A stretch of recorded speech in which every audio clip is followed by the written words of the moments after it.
Good afternoon, ladies and gentlemen, especially to my respected judges and to all of my friends who is participating in this contest.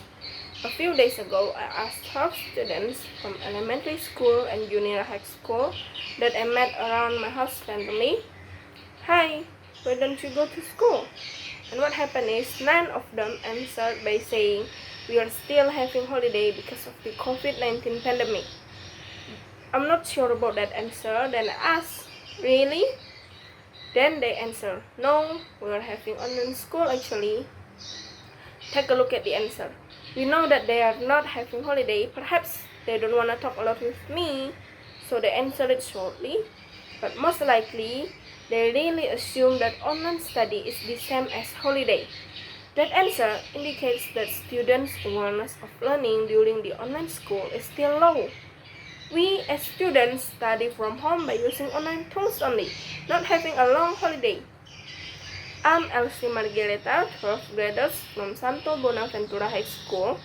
On this occasion, I would like to talk about the impact of online education during the COVID-19 pandemic.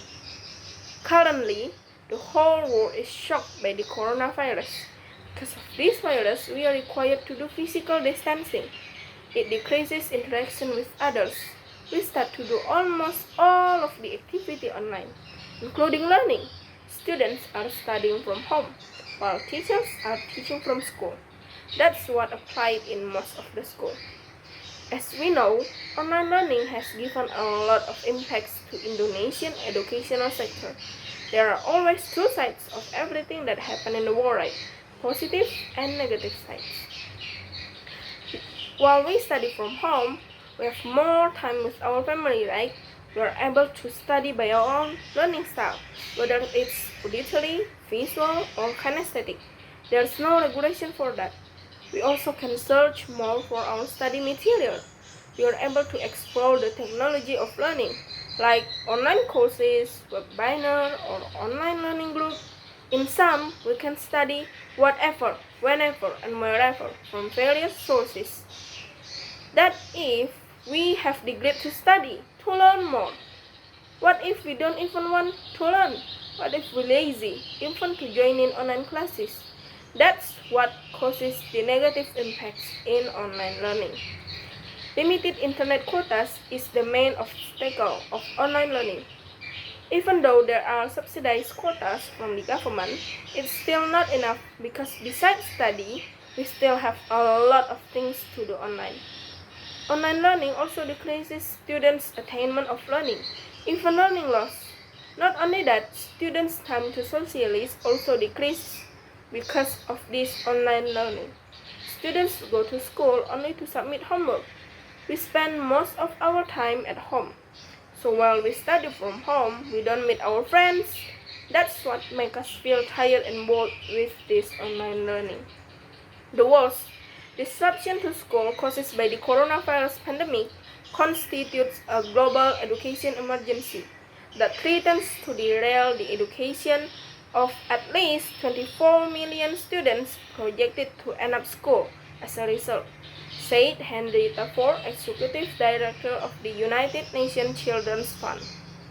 At the age of COVID-19, 192 countries shuttered school, leaving 1.6 billion students without in-person learning.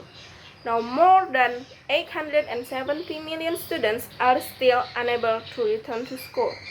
The longer children remain out of school, the less likely they are to return.